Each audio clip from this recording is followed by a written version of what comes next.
Suplementação de qualidade é na Max Titânio Suplementos. Utilize o cupom SM e tenha aquele desconto especial. Link na descrição.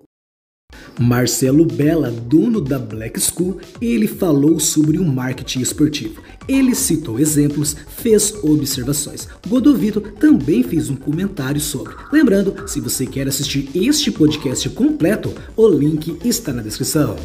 Marcelo, como é que você vê esse lance que começou a aparecer agora, de que o atleta precisa vender, de que o atleta precisa performar, de que o atleta precisa fazer alguma coisa? É como se a empresa estivesse assinando um contrato com ele, mas esperando que ele seja um vendedor dos produtos da empresa. Como é que funciona isso para você? Bom, primeiramente, nós tivemos dois casos importantíssimos. O caso do Vitali, que foi injustamente, né, dispensado juntamente com o Dr. Felipe, da Integral Médica, sem nenhum tipo de justificativa prévia, ou com uma explicação esdrúxula, né, que só comprova que não são pessoas confiáveis, né? Não são pessoas confiáveis, ali que contrataram esse atleta e esse pesquisador, que já sabemos, inclusive, né, já se envolveram com o caso de sibutramina lá atrás, né, empresa envolvida com o caso de produtos adulterados em 2007, com vários atletas sendo prejudicados, né, entraram com um processo, inclusive, contra mim, para me calar, e perderam o processo. Né, então, ou seja, não é a minha opinião, são os fatos. Né, então, pena que tem muitos desavisados ainda, que vêm da Rússia e não sabem com quem está lidando. E o outro caso, o caso importante, foi o caso da demissão do Williams Martins, né, de uma outra empresa, do Grupo Suplay, lá da Max Titânio. E eu vi o gestor, pelo menos o gestor lá da Max Titânio, o Cariani, ele foi a público dizer por que ele demitiu o Williams Martins e ele tentou dar uma aula, tentou explicar o que para ele é importante, como se aquilo fosse verdade absoluta. Né? E não existe verdade absoluta, nem a dele, nem a minha, nem de ninguém. Existem, na verdade, pensamentos individuais, né? Existem estratégias individuais das empresas. Mas vamos falar um pouco de marketing esportivo. O que é marketing esportivo? Marketing esportivo é quando uma empresa procura um atleta para que o atleta renomado, para que o atleta importante, um campeão de palco, um campeão de vida, possa emprestar para a empresa um endossamento de aval, dizendo, olha, se eu estou nessa empresa, é porque essa empresa é boa, e não o contrário. E não o contrário. O atleta não diz, eu sou bom porque tal empresa me patrocina. Eu sou bom porque a Black School me patrocina. Eu sou bom porque a Integral Médica me patrocina. Eu sou bom porque a Max Titânio me patrocina. É o contrário. É o contrário. Uma empresa que trabalha com esporte, a gente mede o nível dessa empresa pelo nível de bons atletas que ela tem. Então, esse é o primeiro ponto. O primeiro caso de marketing esportivo aconteceu nos Estados Unidos em 1905.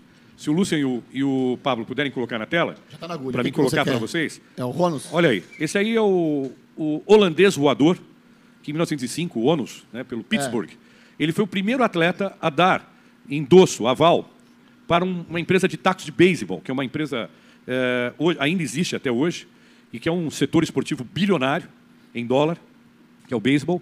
Foi a primeira vez que um atleta assinou um produto, né, um taco de beisebol, o rebatedor holandês voador, o NOAH. E a empresa, né, a Louisville Slugger, né, inclusive o próprio Fernando Marques esteve nessa empresa, quando a nossa Andréa Carvalho foi competir na NPC. Em Louisville. Né? Em Louisville. Então, foi o primeiro. Depois nós tivemos o Baby Ruth. Baby Ruth, talvez o maior nome do beisebol, que também assinou os tacos, né, esses tacos de rebatimento da Louisville Slugger. O que eu quero dizer com isso? Quando esses atletas assinaram, ninguém sabia quem era a empresa de tacos, mas sabiam quem eram eles. Então, ou seja, o marketing esportivo está em você trazer o renome do atleta para a sua empresa. Então, o que é mais importante? A empresa ou o atleta? O atleta é mais importante que a marca da empresa. O atleta é o mais importante em relação ao esporte. Se não fosse o atleta, não teríamos nós, empresas, para esse segmento. Então, quando vai lá, alguém fala que o Williams Martins foi demitido porque ele não fez postagens, isso é um desrespeito ao atleta. Você, atleta, o atleta não é vendedor. Uma empresa tem que ter uma boa equipe de vendas para cumprir essa missão. O atleta, na verdade, ele empresta o nome dele durante aquela fase de contrato para elevar a marca da empresa. E não ao contrário, a empresa não está fazendo nenhum favor em contratar o atleta. Pelo contrário, você, atleta, você tem que escolher a empresa que você está. E se você começar a escolher só por dinheiro, de atleta você passa a ter outro nome. Você não é mais atleta. Você vai começar a leiloar seu nome. Quem paga mais, você vai. E não é assim. Você é a pessoa mais importante dentro de uma relação de patrocínio. Então, eu quero dar o exemplo do início da Black School. O Rolly Winkler está de olho na gente aqui. Manda um abraço. Rolly Winkler, Big Hug. O atleta, Quando nós fundamos a Black School lá nos Estados Unidos, eu lembro que eu liguei para o Fernando Marques falando, finalmente, vou começar a empresa aqui nos Estados Unidos, vou levar aí para o Brasil, espero trabalhar com você um dia novamente, porque somos irmãos. Eu o trouxe para a empresa anterior, para a Probiótica. Antes disso, ele estava na Nestlé. Conheço o Fernando Marques desde que ele tinha 16 anos de idade, eu 18. Alguns anos já se passaram. E eu sempre tive o Fernando Marques no coração, né, como amigo e como irmão. O Fernando Marques tem os probleminhas dele, como eu também tenho os meus. Né? Então, eu não estou aqui para falar bem nem mal das pessoas, porque não tem santo aqui. Mas eu liguei para o Fernando e falei, Fernando, quem que você acha que seria o atleta cara, face, da Black School? Ele falou, ela, sem dúvida nenhuma, Lee Priest, cara. Uma lenda do Olímpia. Liguei para o cara, conseguimos o telefone dele, ele atendeu depois de um tempo lá na Austrália. Falamos sobre o processo, ele aceitou, fizemos um teaser. Gente, eu andava nos Estados Unidos, pelos campeonatos, pelos eventos, vendendo nos Estados Unidos lá, na bodybuilding.com, na VitaCoach, entre outros. Os caras achavam que o dono da empresa era o Lee Priest.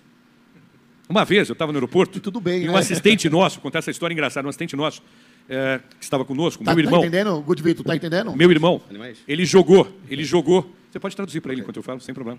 Ele jogou a moeda, ele estava com uma moeda no bolso, a gente passou lá em Boise, que é a sede onde fica a bodybuilding.com, e a gente foi passar pelo raio-x da segurança, e esse meu irmão, Roberto Chazan, que me assiste na área de importação e exportação, meu irmão. Está assistindo agora? Está assistindo a gente. É um amigo que conheço mais de 30 anos também, amigo do Fernando. Ele pega e joga uma moeda por cima. Ele pega a olha do bolso e fala, não vou passar pelo raio-x com a moeda no bolso. Ele joga a moeda por cima do raio-x. E eu fiquei olhando aquela moeda vindo assim, o cara, falei, o que vai acontecer comigo? O que vai acontecer com o Roberto Chazan, esse louco? Pego ou não pego a moeda? E peguei a moeda, cara. Deu 3 segundos, a segurança veio para cima de mim. E já estavam, né, estrangulando o Roberto Chazan do outro lado. Com aquela encharpe que ele usa. Exato. E aí os caras falaram para mim... E a calça saruel. E aí o Roberto começou a rir de nervoso. Eu falei, Beto, não dá risada. Aí eu falei para os caras em inglês, falei, olha, esse cara é louco, mas ele é boa pessoa. Ele é meu amigo, ele é meu irmão. Ele fez isso numa loucura, sem pensar. Mas ele é uma boa pessoa, ele trabalha comigo, é meu irmão. Aí os caras, tá bom. Aí, de repente, o chefe da segurança, um cara fortão, grandão, olhou e falou assim, Black School, eu sou fã dessa marca, eu sou fã do Lee Priest.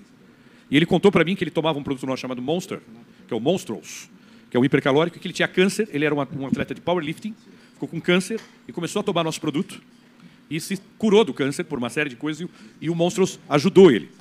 Mas na época, ele reconheceu a Black School como a empresa do Lee Priest. Então vejam como é importante você ter um atleta importante como face da empresa. Depois do Lee Priest, está aí na tela, né? Uma das primeiras propagandas que nós fizemos, está na tela, o Lee Priest que iniciou conosco. Então, a gente fez as nossas parcerias. Além do Lee Priest, nós tivemos Brent Warren, nós tivemos Flex Wheeler, Eduardo Correia. Cara, Eduardo Correia, o maior atleta brasileiro de todos os tempos. Primeiro, eu vejo... Первый раз я узнал о компании, об этой компании, когда жил в своем маленьком городе. Я узнал о ней благодаря спортсмену, который меня следил. Ele está falando que já ouviu falar da empresa quando morava lá na Rússia. Lá. Да, я не знал эту sabia компанию. Nada da empresa. Но мне был интересен спортсмен, Ли Прист. Mas ele tinha interesse sobre o Lee Priest. Очень хорошая эстетика, большие мышцы. Bonito, na estética, tudo. И когда я смотрел фотографии, я видел Black School. E quando ele viu a fotografia dele, viu lá Мне Black было School. 16 лет, я уже знал эту компанию. Она уже была в моей голове. Я когда приходил в спортивный магазин, я знал, что эта компания дорого стоит. Aí quando ele ia comprar um suplemento, ele falava, essa empresa aqui é boa, tá ligado? Essa foto do Lee Priest que Isso é você certo, colocou isso é aí, certo. É verdade. isso inclusive foi utilizado como rótulo de bomba underground. Sim, na Rússia muito chegou underground. pra gente, eu falei pro Marcelo, Marcelo, eu tomava isso aqui, hein? Ó, essa aqui eu tomava, dá vontade de tomar isso aqui. Pois é, então o atleta, ele desenvolve um papel super importante. Felipe, se você quiser falar isso pro... Pode falar no microfone, pode falar no microfone. Não, Ok. pode falar no microfone. Então, o atleta, ele desenvolve o papel mais importante de uma empresa de nutrição esportiva. Ele é a estrela da empresa. Ele tem que ser tratado como atleta e não como vendedor. Então, se o Cariani e a Max Titanium querem vendedores como atleta, é a estratégia deles. Mas não é isso que chama-se de marketing esportivo. Eduardo Correia, o brasileiro mais importante de todos os tempos do bodybuilding, foi patrocinado por nós, na empresa anterior, e pela Black School. 8 vezes finalista. Cara, eu acho que 10 vezes, Fê. 10 vezes finalista. E o mais importante é o seguinte, quando ele não pôde competir porque ele estava lesado, eu nunca cheguei para ele e falei assim, se vira para competir. Pelo contrário, eu falava, Eduardo, o que você já conquistou faz parte da sua história. Então, no seu tempo, volte a competir e faça a sua competição da melhor forma possível que você esteja. Perfeito.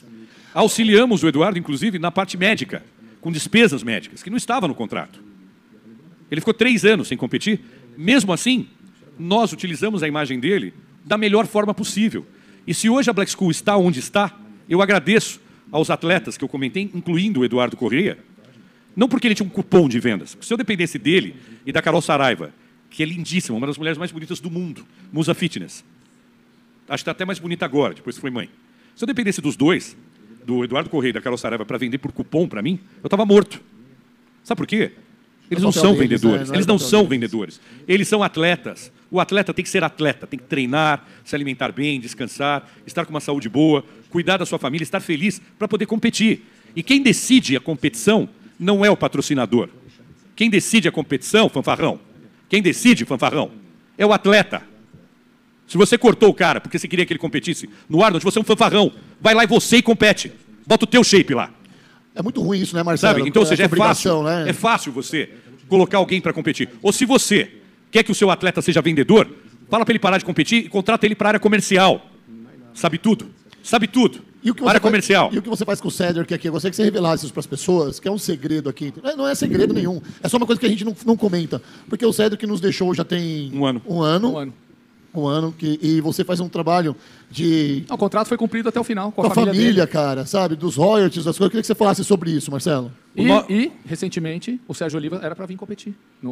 Sobre o Sérgio Oliva, Arnold, exatamente. 3 semanas, ele teve um problema na documentação dele com o passaporte, ele não pôde sair de Dubai, não competiu. Olha só. Estava pronto. Cedric McMillan, um ídolo. Cedric McMillan, um grande atleta. Sim. Foi um grande atleta. 42 anos de idade, faleceu do coração. Eu tenho certeza que ele deve estar lá no Olimpo, no céu, lá com Jesus, sendo um dos anjos mais fortes lá. Quando o Cedric faleceu, ele tinha 4 meses de contrato. Era meu amigo há muitos anos, mas 4 meses de contrato conosco. E ele tinha combinado conosco que ele ia competir no Arnold, que ele ia competir no Mr. Olympia de novo. Mas o mais importante para mim não era isso. O Cedric McMillan já tinha uma história. O mais importante do Cedric McMillan é quem ele é, quem ele era. Marido, filho de uma mãe com Alzheimer, 4 crianças, 4 filhos. Ele pegava todos os dias, às 5 horas da manhã, a mãe, que dormia num sofá-cama na fazenda, na casa dele, levava a mãe até o toalete, para a mãe poder fazer as necessidades, ele fazia a higiene da mãe dele. Num desses dias, ele teve uma morte súbita, um ataque do coração, e morreu na frente da mãe dele, e a mãe dele sem entender nada. A esposa ouviu o barulho, não conseguiu virar aquele monstro no chão, chamou a emergência lá, e ele foi declarado morto. Pelo contrato, da mesma forma que eu tinha com o Eduardo e com os outros atletas, se o atleta não competisse ou não pudesse estar presente nos eventos ou nas performances, eu poderia cortar o contrato. Era seu direito, né? Era um direito da companhia. Sabe o que eu fiz? Eu mandei pagar o contrato até o final do ano. A foto dele está aqui na fábrica. Ele vai estar para sempre nos nossos corações e nas nossas campanhas. Sabe por quê? Porque as lendas não morrem. Os atletas não morrem, eles viram lendas. Alguns em vida, inclusive. Alguns em vida. Então, marketing esportivo, a empresa tem a responsabilidade de utilizar da melhor forma possível a imagem do atleta. E não exigir que ele faça competições e nem exigir que ele venda por cupom. Você, pequeno empresário que está começando em suplemento alimentar, não vá por esse caminho. Faça sempre o melhor, que é respeitar o seu atleta. O atleta, por sua vez, tem que escolher a empresa. Não pelo dinheiro, pelo pertencimento.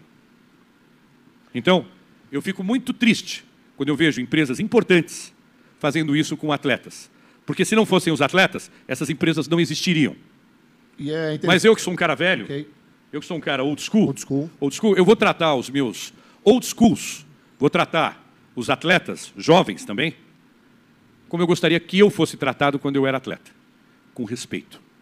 O atleta é um ser humano. Os pesquisadores que trabalham para você são pessoas que têm família. Não são apenas números descartáveis, ok? Então eu quero agradecer mais uma vez ao Vitali, quero agradecer ao Felipe e dizer o seguinte, que o Brasil tem gente séria. E aquilo que o rapaz te disse no Monstercat, no podcast, no podcast, que o nosso meio assim, está errado. 1% das pessoas não prestam, isso é verdade. A gente viu aí pelos exemplos. 1% não presta, mas 99% quer fazer o bem. Só que esse 1% atrapalha, causa uma confusão. Só que esse menino, que foi trazido da Rússia, com uma promessa de trabalho, juntamente com esse pesquisador, esse médico russo, esse brasileiro que se formou em medicina na Rússia, não foi cumprido o acordo que foi falado. Mas aqui não. Aqui não tem mimimi. Aqui não tem leite com pera. Aqui o que foi falado vai ser cumprido. E era para ele estar aqui, e não na outra empresa.